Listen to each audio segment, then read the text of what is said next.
Namo tassa bhagavato arahato sama sambuddhassa. Namo tassa bhagavato arahato sama sambuddhassa. Namo tassa bhagavato arahato sama sambuddhassa. Good. So, we stopped last week. We actually started with the two teachers. So the two teachers, the first teacher, it is on page 57 if you want to know where I am talking about. So the second paragraph, that's Alara Kalama, my teacher, placed me his pupil on an equal footing. So Alara Kalama was the first teacher that actually the Buddha before enlightenment, or you can call Gautama. Gautama, before his enlightenment, he actually seek teachings from two of these great teachers. And the first one was Alara Kalama. And Alara Kalama, he taught him, and Alara thought that this young man was as good as me. So he put him on an equal footing with himself and awarded him the highest honor. So he was sitting on the same level as Alara, Kalama. But Gautama, before his enlightenment, he thought, this Dhamma, that means the teachings that Alara taught him, he said does not lead to disenchantment, dispassion, to cessation, to peace, to direct knowledge, to enlightenment, let alone to Nibbana. So disenchantment, dispassion, to cessation of what? Cessation of what? Disenchantment of what? Dispassion of what? Of craving? Craving? Human life. Human life. And what else? Cessation of what?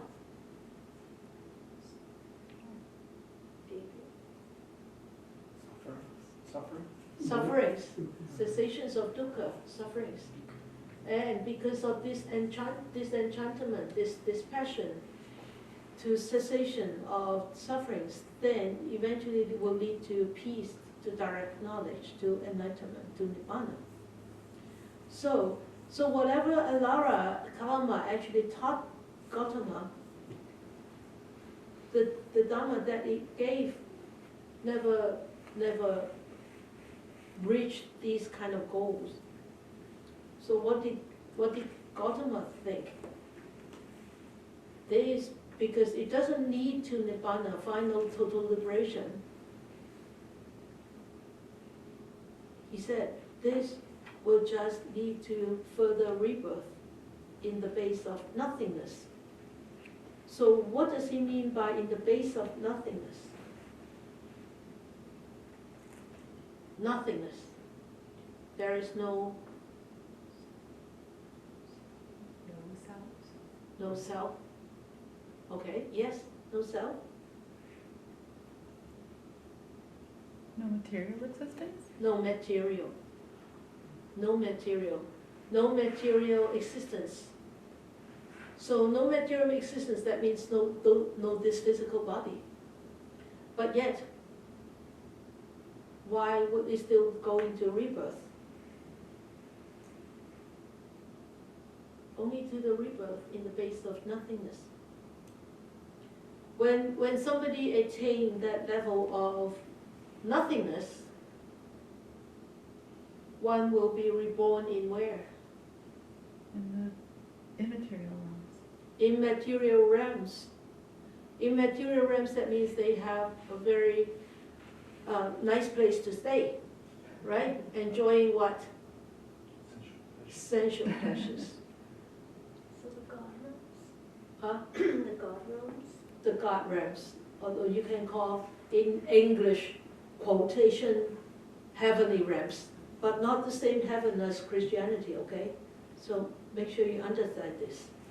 So you can call divas, you can call them divas, you can call them heavenly realms or immaterial realms.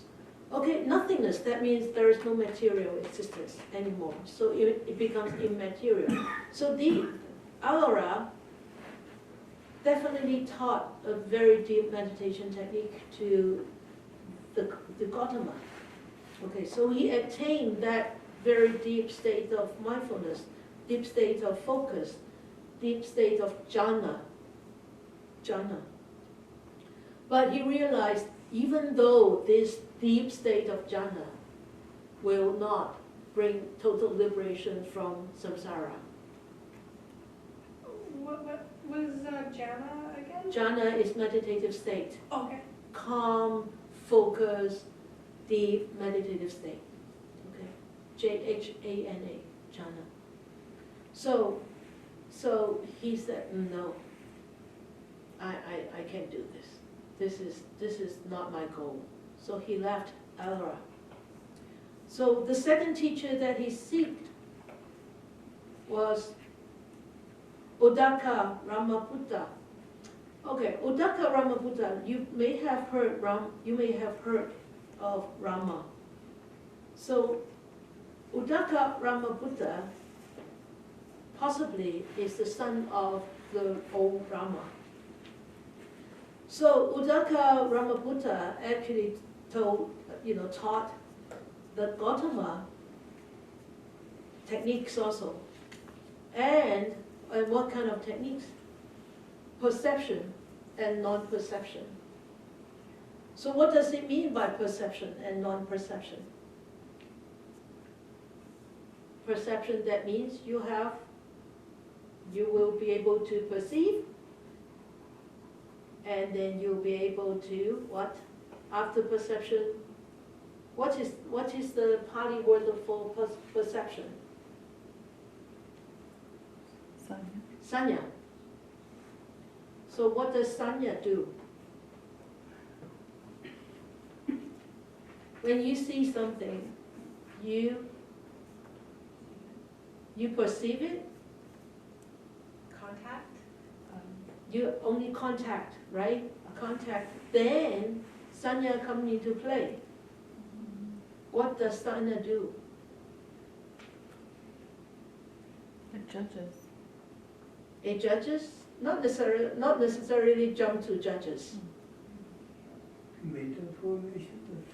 Mental formation? Yes, some people use that. Be more mundane. Namarupa. No, even more mundane. Before it judges. I think you name it something. You name it, you identify it. You identify because you have experienced it before. You have learned it before. You have learned this is called wood. This is called wood. So perception is actually, I think, is quite misleading. This is called wood. But when we see it, when we only consciously seeing it, we don't know this is wood, unless we have learned. So perception is something that you have learned before, and then when you see it, when you perceive it, that means you know what it is. You think that you know what it is. Or we think that we know what it is, but we don't really know what it is. We think we know this is wood. It's called wooden stick. But really? Is it a wooden stick? So then we start to what? We name it. We start to name it. This is called wooden stick. And then we start to, actually sanya doesn't judge yet. Actually, what judges?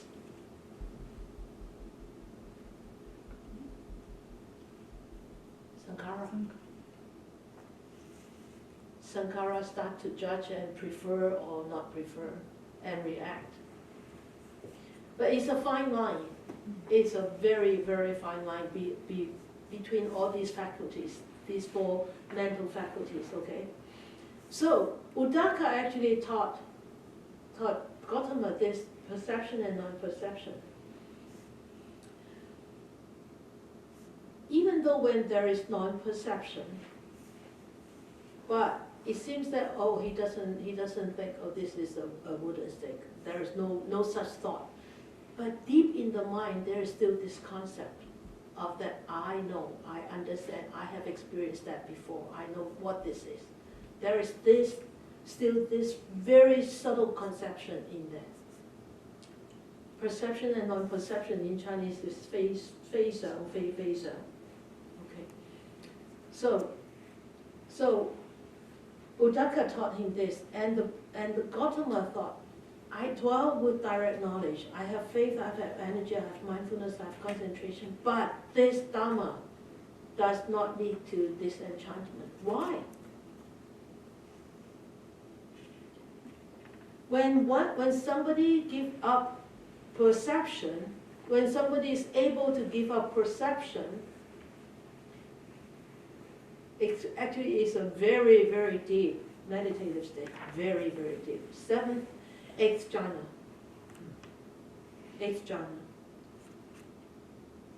But still, it's not sufficient enough to be totally liberated from sufferings. Why? Because there is still in that mindset, there is still conception. There's still some concepts of perception in that. And there are still what? If there is some concept still in there, that means the mind is not totally liberated. The mind is not totally, completely free of all perceptions. It's very difficult to comprehend. So just know it, okay? Just know it. Just know this is what the teacher taught him. Don't try to understand it, because it's really, you cannot understand this. You need to experience this. Okay. So the Buddhist, the Gautama thought, no, I can't. This is not going to liberate. I'm not going to be able to liberate. And this will only lead to rebirth. So he left. He left Rama. But I want to, okay, and then we'll finish talking about this first. And then he left and he found a place near the river. And that's why it's 17, passage 17. And he arrived at this river and he saw an agreeable piece of ground, a delightful grove with a clear flowing river with pleasant smooth banks and nearby a village for alms resort. You think this, hey, the story that I heard about the Buddha is very different from this passage, isn't it? You heard about the Buddha went into 6 years of ascetic life, and then what? And then went to the river, and somebody offered him a bowl of porridge, and then he took a bath, and then he sat down. He said, I'm not going to leave this place until I'm liberated, right? So it's very strange. This passage is in here. So Bhikkhu Bodhi thought there may be a jumbling in these passages in the Nikaya. So that's why I think it's here, and especially when he talks about after this the second chapter is the realization of the three true knowledges. So he thinks that there is a jumbling of these passages around here. So it doesn't really matter. But when he arrived to the river, he found a place, and he actually meditated, and then monks being myself subject to birth, having understood page 59, the danger of what is subject to birth, we studied that last week, and then he says, seeking the unborn supreme security from bondage, nibbana, I attain the unborn supreme security from bondage, nibbana. Being myself subject to aging, but yet I attain this unaging supreme security from bondage, and so forth. Birth, aging, right, and death. So he actually mentioned these few in sequence. So at the end, he said, I attained the deathless supreme security from bondage, nibbana. Even though he himself, being subject to sorrow, having understood the danger in what is subject to sorrow, seeking the sorrowless supreme security from bondage. So lamentation, sorrow, aging, death, all those, he totally became liberated from all these. So eventually he said at the end of this paragraph, he said, my liberation is unshakable. Yes? I'm not sure if it says anywhere, but I don't know, like, when Buddha was underneath the tree in the meditation spot for a long time, if he questioned if he would pass away from not eating or just being there and days going by and stuff. Even though if he had thought about that, that thought did not disturb him. Oh, okay, yeah. Okay? Because otherwise we wouldn't be able to hear his teachings right now. Of course, yeah. Right? Yeah. So he said, my liberation is unshakable. Why is his liberation unshakable? Because once he's realized the truth, that you can't unrealize it. Exactly. So like we experience something, not by listening, not by just seeing, but we experience something. For example, I tell you, oh, bitter squash is very bitter.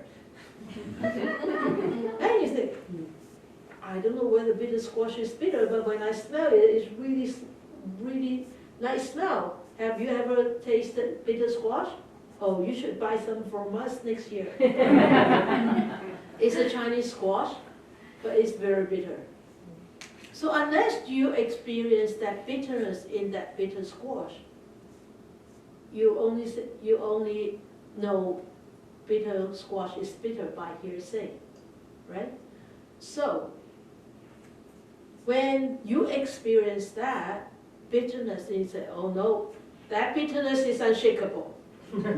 Because I experienced that, right? Nobody can shake it off unless you like that bitterness.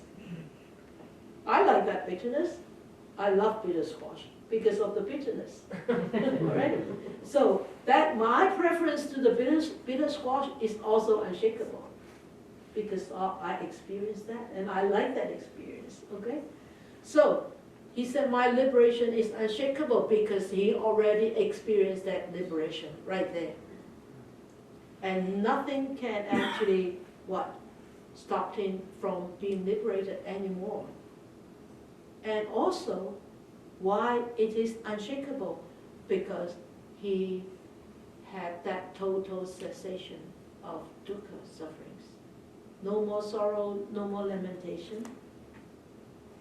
And even though this material body will grow old, will die, it will not bring forth sorrow, lamentation, anger, ill will, or grief. Like the first chapter that we studied, the big mountains, remember? Right? So he said, my liberation is unshakable. And what? And what else did he say? This is my last birth.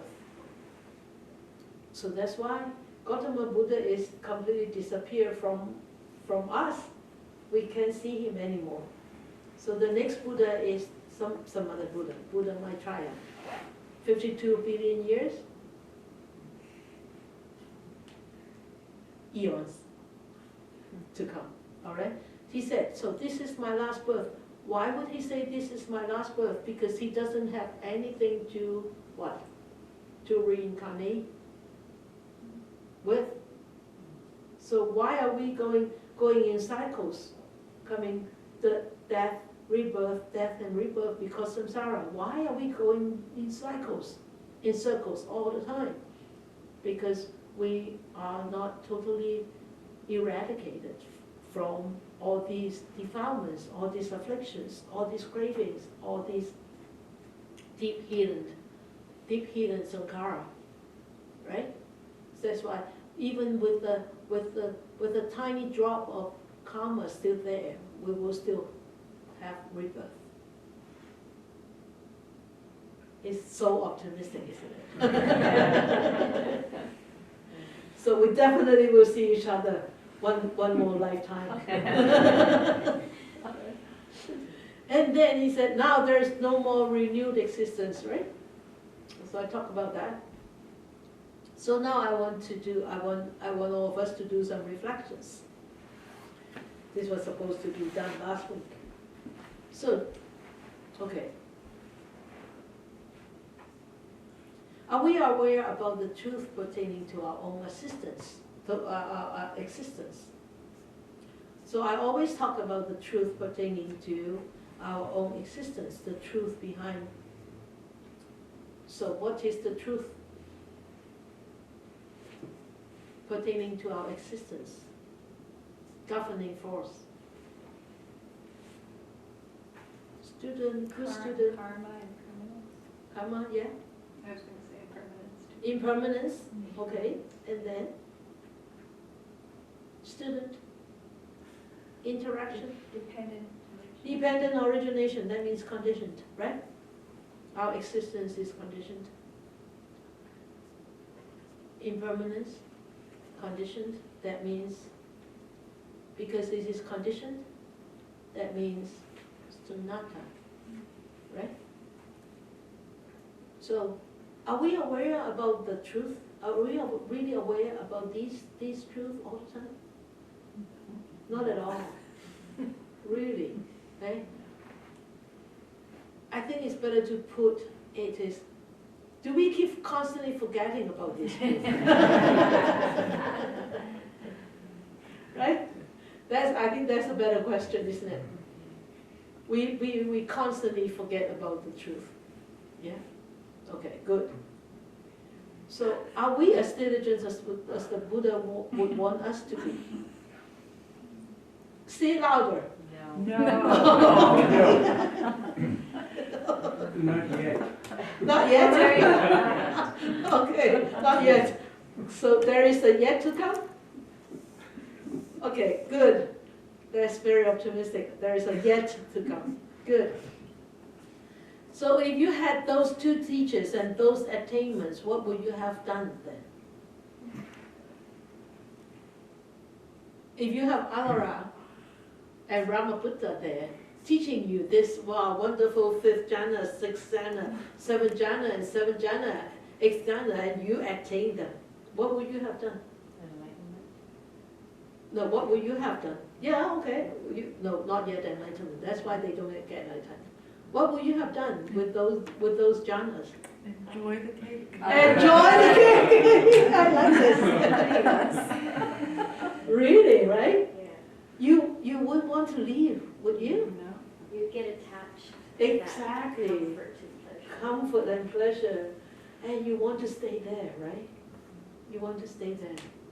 I remember I have a good friend who's a meditator, long-term meditator, 30 years, 40 years, 30 years meditator, right? And he was dying, and I went to visit him. I said, hey, and I said, are you going to come back as a human being? You know who I'm talking about, right? Yeah. I don't want to mention his name, but he's dead, but I can mention his name. I said, Rodney, are you coming back as a human being again? No, sister, come on. I'm going to go up there and have some fun first. He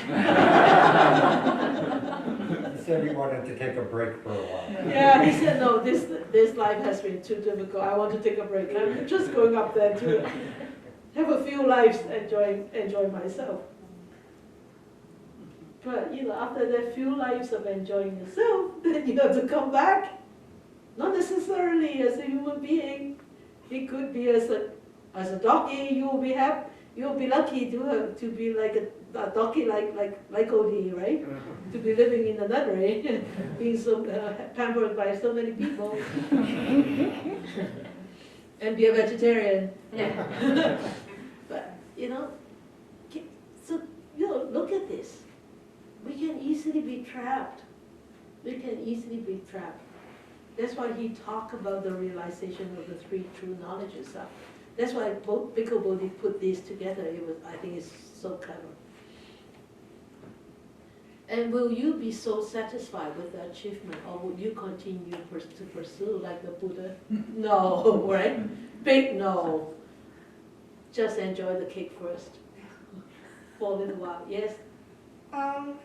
Does it say anywhere where like when you pass away, like you get to choose, or like anything just happens and then you have to kind of go in the flow? You get to choose if you're mindful enough. Oh, okay. That seems odd. What? Odd? Why odd?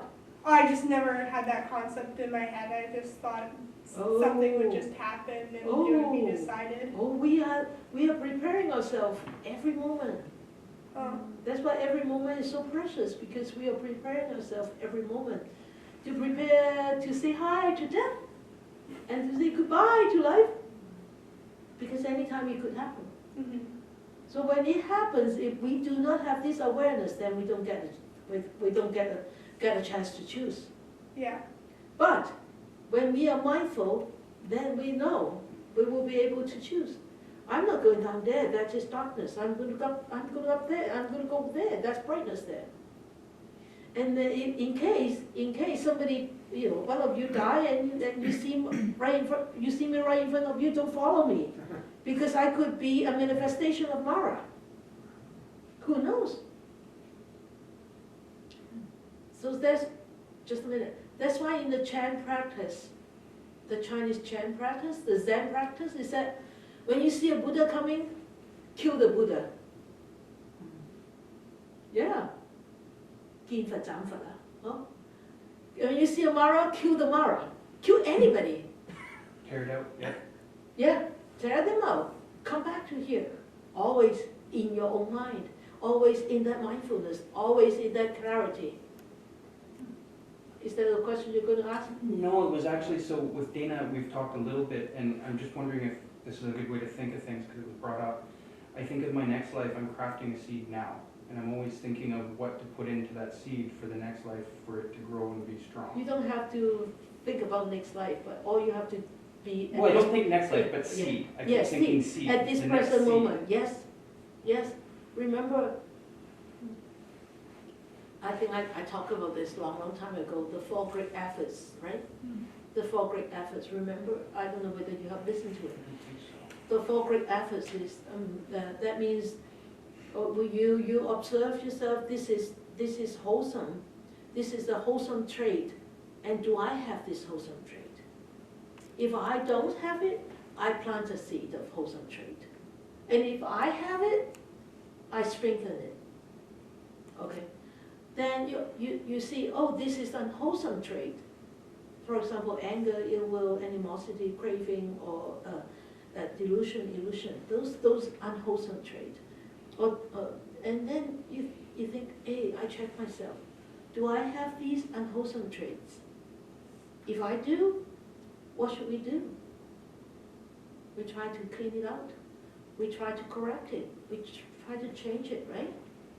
We try to really purify ourselves from there. And then you check yourself, if I don't have those unwholesome traits, make sure we don't plant one. Make sure we don't plant one. Okay? So that mindfulness is a guard. It's a shield. Without that guard, you can easily fall into the trap, into that path of unwholesomeness, because you're not mindful.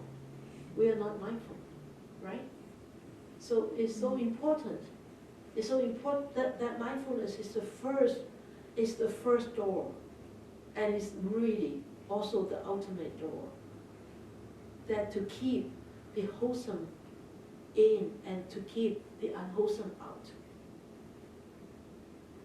Okay? Right? Good. So make sure that we are not satisfied, okay, with whatever achievement that we are going to attain this lifetime. And I mean, if you vow to spend a couple of lives up there, it's okay. As long as you are prepared that you're going to come back sooner or later, okay? And not necessarily as a human being, okay? It could be as a cow, it could be a goat, or it could be an ant. You never know. So Sifu, is this about the power and the importance of intentions and vows and Of course. how? Yeah. Because I would imagine the Buddha would have had a very strong intention to keep going past Yeah. the cake. Yeah. I mean, remember when he actually was with these two teachers, he attained such jhana, but he knew it is not going to be liberating. So he came back down to the fourth jhana. And remember, when he was little, his father took him out and he saw a plowing. He saw plowing the field, and he saw how hard the cattle was working. And when he plowed up the dirt and how many worms and insects were being killed, and he saw the farmer working so hard on a really hot day, all sweat and everything. And he was sitting beneath a tree, and he, of course, the Buddha had so many past merits. And he sat underneath the tree looking at this, and he thought, wow, this is so much suffering. And he naturally went to his breath and went into fourth jhana. And when he was sitting on this place, he remembered that experience. That's why he went back into fourth jhana and pursued on this path of enlightenment. And he attained it. Not with eighth jhana, not with seventh jhana. Why? Because they don't have a material body.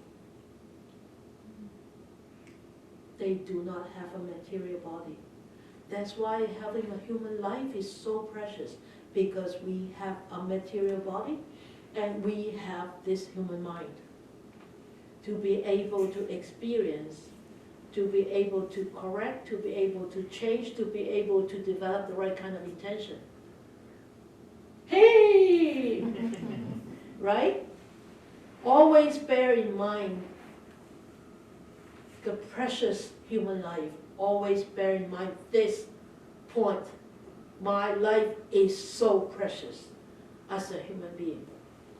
Coming to this, I want to talk about these two teachers. And after enlightenment, the Buddha went wanting to go and teach who first? His teachers. These two teachers. And he found out what happened. They were both dead. They are both all died. Alara died 1 week before the Buddha enlightenment. And Ramaputta died the night before. Oh, impermanence, right? And so, after that, Buddha was asked the question, why, with your power as an enlightened being, with your power, you can easily go up to heavenly beings, because with that supernatural power, he can travel everywhere, right? The Buddha said, it's not going to help. Because even though when I reach to the heaven, when I appeared before these two teachers, what would these two teachers do? They would just say, hi, Gautama, and bye. Because the sensual pleasures, they are so indulged in those sensual pleasures, they didn't really realize that was Gautama Buddha coming to tell them about his realization. because they don't bother. Why we need to bother, right? Even this life, if people are so rich and so famous, then why do they bother to actually to go and help others? But some people do bother, but that's the same as the Buddha. So these two teachers, the Buddha said, these two teachers will not realize that, will not understand my teachings. Because they are up there, they don't have this human mind, they don't have this human body. So that's why we as human beings have this human life is so precious. Cherish it every moment. Okay? Alright? Do we fully understand and see the danger? Louder. No. Oh, we don't see the danger. No, we don't see the danger. But I hope that, after studying this, I hope you will start to see the danger a little bit more. Every now and then remind yourself of this danger a little bit more. Okay? So the realization of the three knowledges. Sajjaka asked two questions in the beginning of this passage. Sajjaka, who was greeted by the Buddha as Ajivisana. So probably he's got two names. Okay. So Ajivisana actually is the same Sajjaka. Okay. So Sajjaka asked two questions. What are these two questions? He said, has there never arisen in you, Master Gautama, a feeling so pleasant that it could invade your mind and remain? So he asked this question. Isn't there, didn't you ever feel a pleasant feeling so much that invade your mind? What did the Buddha say? He didn't answer. And then the second question Sajjaka asked, have you ever experienced such a painful feeling that it could invade your mind and remain? Invade is just minimal, but remain. That's the key word, remain. So what did the Buddha say? The Buddha replied, he's so wise. He said, before my enlightenment, when I was still an unenlightened Bodhisattva, I thought to myself already at that time, household life is crowded and dusty. I always say this. And I always like to remind householder. As a householder, you should tell us. You should tell us, the monastic. Why would household life so crowded and so dusty? Kids. Who said kids? You? Is it you? Okay, kids, okay. Materialism. Huh? Materialism. Materialism, yeah? Busy. Busy, eh? Yeah, even retired. Really tired. Yeah? And what else? Desires. So much desires. So much desires. When you are in your teens, you want to finish university, and you finish university, you want to get a girlfriend or boyfriend, and then having a boyfriend, girlfriend, you want to get married. After you get married, you want to have a family, and then you have kids, and then when you have kids, you want the kids to be good, you want the kids to behave, you want the kids to go to university. If they don't, then you're all messed up. And then when when they go to university, you start to worry, are they really behaving, are they studying, are they going to find a job? And just all these is already dusty enough, isn't it? So crowded. And look at this hall. This is a 750 square feet hall. We have only minimal furnitures. But look at your home. How much furniture do you have? How much gadgets do you have? And look at your wardrobe. How many clothes? Oh. Do you want some of my ropes? I'm cleaning out. You want some of my ropes? No. You know, what I think is crowded and dusty is here Of course. because of everything else, But crowded and dusty is here for everyone, including the monastic. But he actually means household life. Because of here,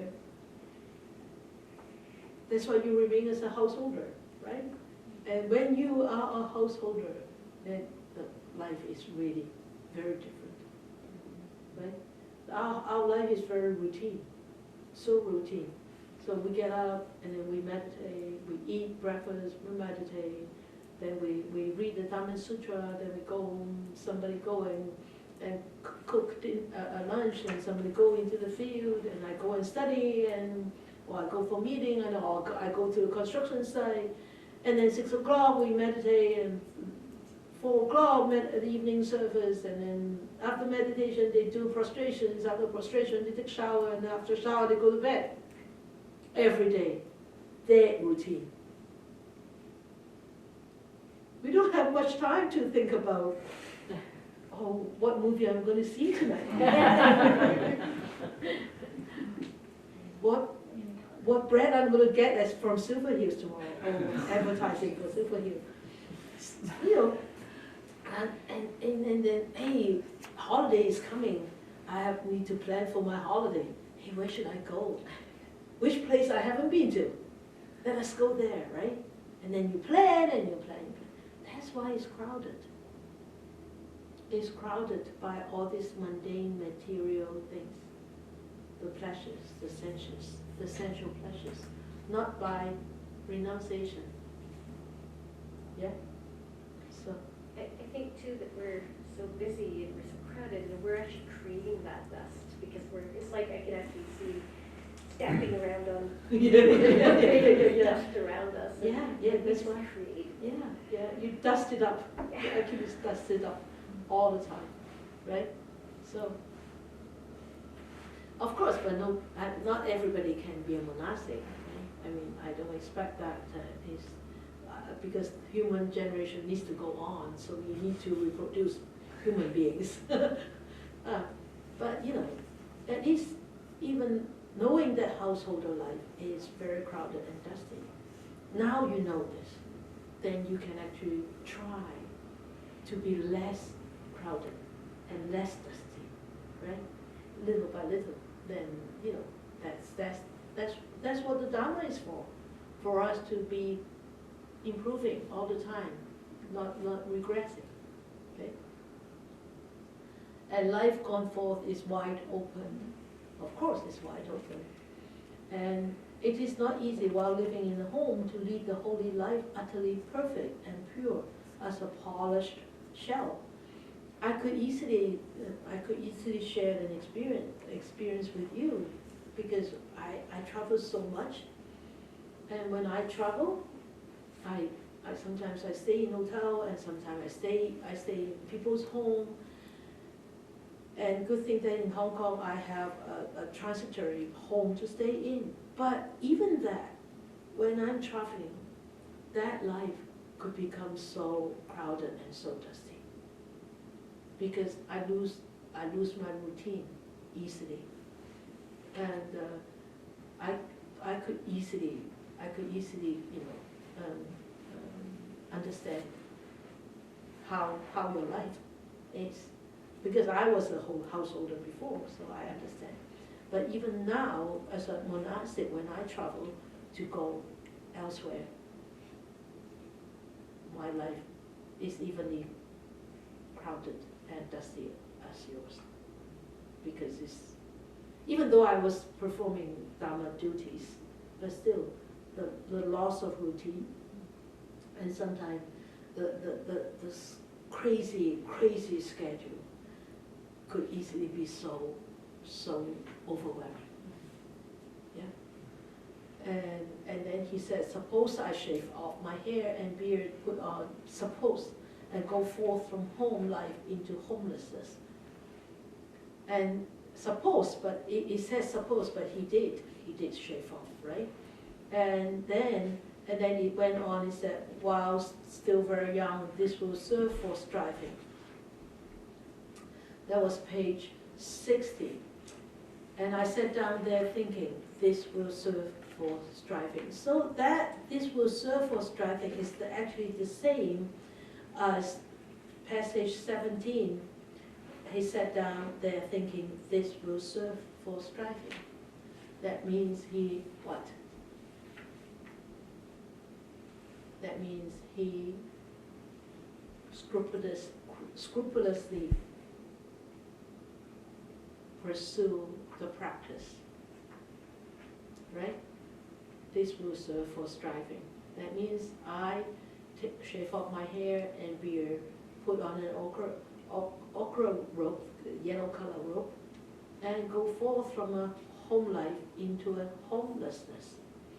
So this homelessness doesn't mean that we don't have a home. Just a minute. Doesn't mean that we don't have a home. But it's just that it means that this home is transitory. I mean, this is my home, but this is really not my home.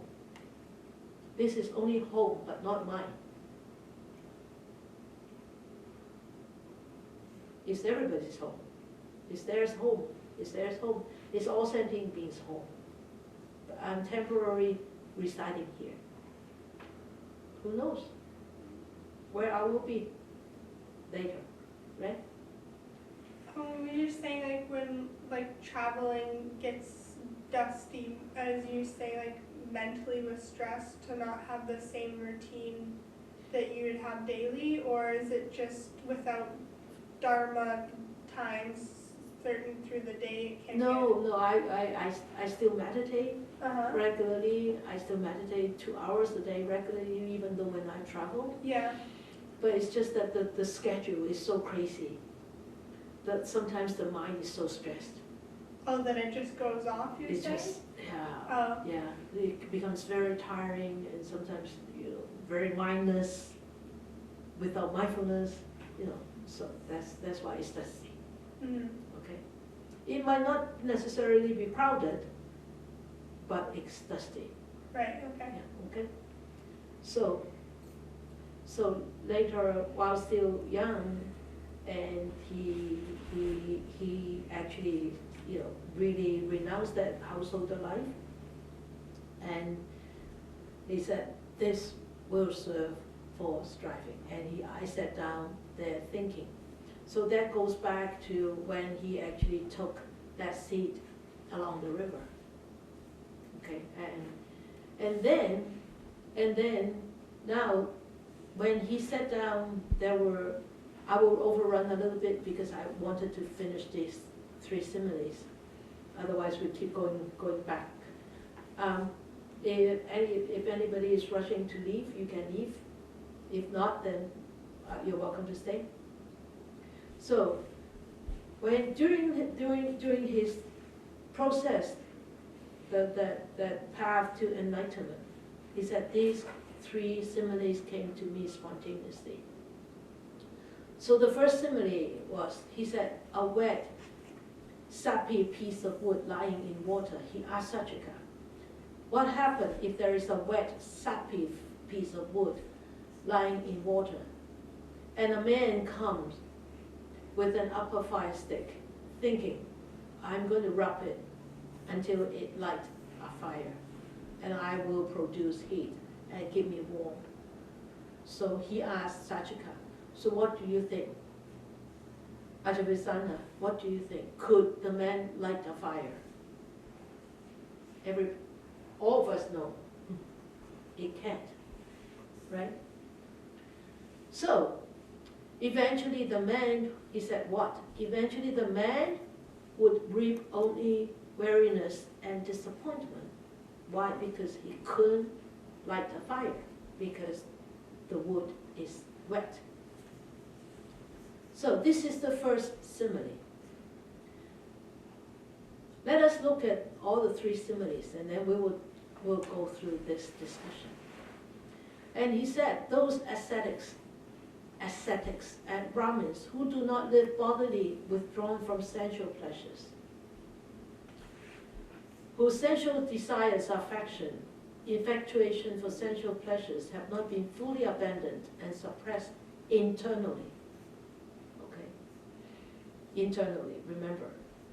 Whether they can feel or not feel the painful racking, piercing, I simplified the two passages. Piercing feeling due to exertion, they are incapable of knowledge and vision, and thereby incapable to attain supreme enlightenment. So that's the first simile. And the second simile is nearly the same, but it's different. It's the wet, sappy piece of wood lying on dry land, far from water. Okay? Far from water. The first one is in water, and this is far from water. So it's the same. A man came with a fire stick and wanted to light it up. Could he light up this wet, sappy piece of wood lying on dry land? No. We all know no. Why? Because it's wet. Right? It's still wet. So he keep on saying, so to Ajita, saying with his ascetics and Brahmins who live bodily withdrawn from sensual pleasures, but whose sensual desire has not been fully abandoned and suppressed internally. Even though they feel the painful or they don't feel the painful, they are incapable of knowledge and vision and attain supreme enlightenment. So that's the second simile. The third simile is, suppose there were a dry, sapless, look at this, it's sapless, piece of wood lying on dry land, far from water. That means this piece of wood is very dry, no sap, no water. And a man came with an upper fire stick and thinking, I shall light a fire. What do you think? Can he light a fire? Of course, because both are dry, right? Yes, because this is a dry, sapless piece of wood and it is lying on dry land far from water. So it's the same as before, but this is different now. They are withdrawn, who live bodily withdrawn from sensual pleasures, and who actually has been fully abandoned. There's these desire, affection, and also being suppressed internally. This word suppressed, I really don't agree with the word suppressed. Yet, in the Pali dictionary, that word actually means suppressed. I think it should be eradicated rather than suppressed, because if it's suppressed, that means there is still a leftover, right? And so they are capable of knowledge and vision and attain supreme enlightenment. Even if they do not feel pain, or even if they feel pain. Okay. So what is this sap means? What is this sap, wet sap piece of wood mean? Our defilements and our afflictions. But in here, Okay. in this passage, Physical sensual desires. sensual desires. Yeah. So, and what is the water means?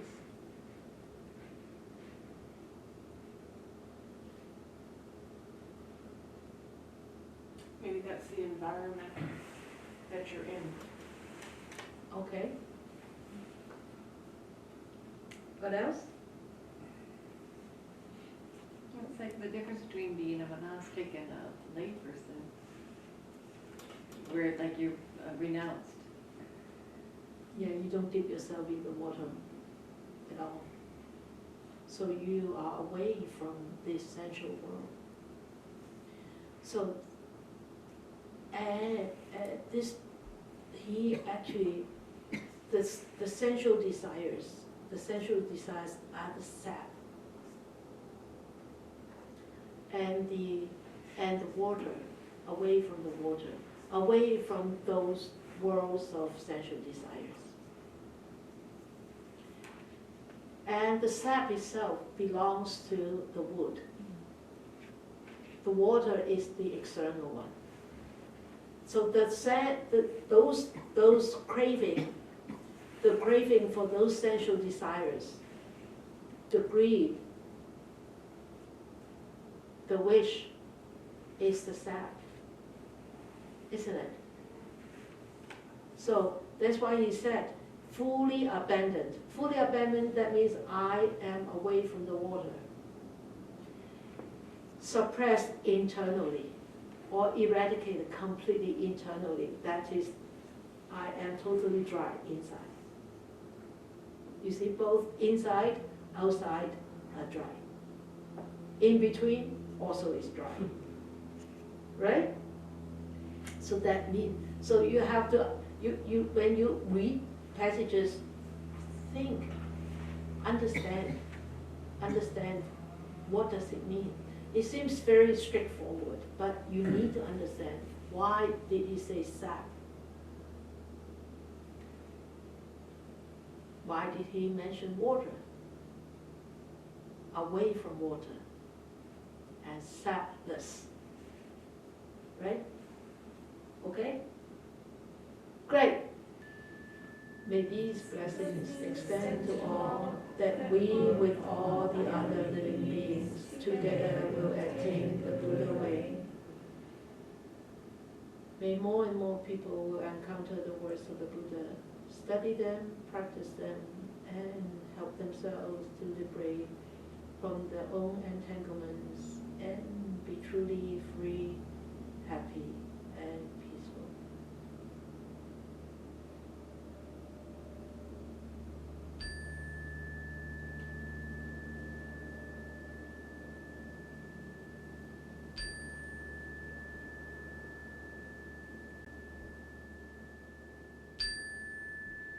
Okay, you all have a good week.